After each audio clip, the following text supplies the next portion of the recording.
हम लक्ष्मी चौधरी यहाँ सब गोटे के प्रणाम करे छी। आई हम एकटा बजरंगबली के गीत गाबऽ जा रहल छी।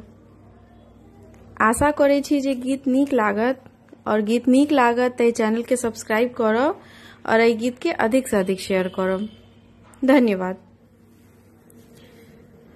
सुदिली जय अंजनी के लाला पवन पुत्र हनुमान यो।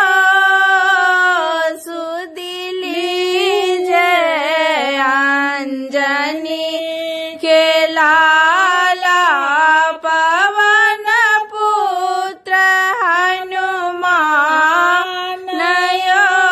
विज्ञान ज्ञान भंडार भरल अछि। विज्ञान ज्ञान भंडार भरल अछि।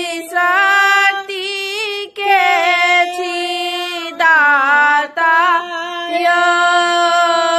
शक्ति के छी दाता यो। सुदिली जय अंजनी के लाला पवन पुत्र हनुमान यो।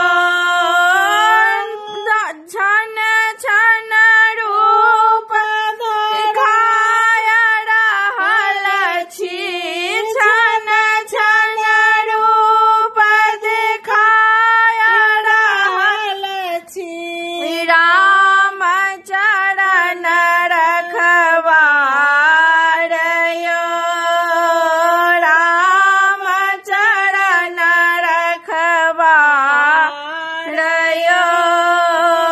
हृदय छवि अछि सिया राम के लंका के संहारक यो। हृदय छवि अछि सिया राम के लंका के संहारक यो। सुदिली जय अंजनी के लाला पवन पुत्र हनुमान यो। निर्बल धर्मी पापी सबके ओली रवल धर्मी पापी सबके ओ लगबै छी गुहार यो। लगबै छी गुहार यो। हरण की जय प्रभु पाप हमारी।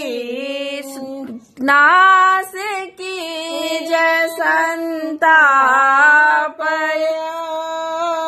हरण की जय प्रभु पाप हमारी। की जय नाश संताप यो। सुदिली जय अंजनी के लाला पवन पुत्र हनुमान यो।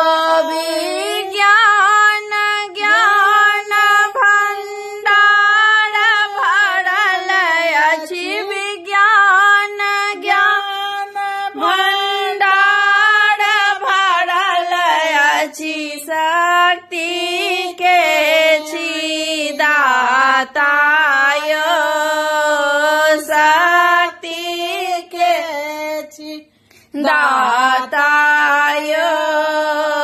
सुदिली जय अंजनी के लाला पवन पुत्र हनुमान यो। सुदिली जय अंजनी के लाला पवन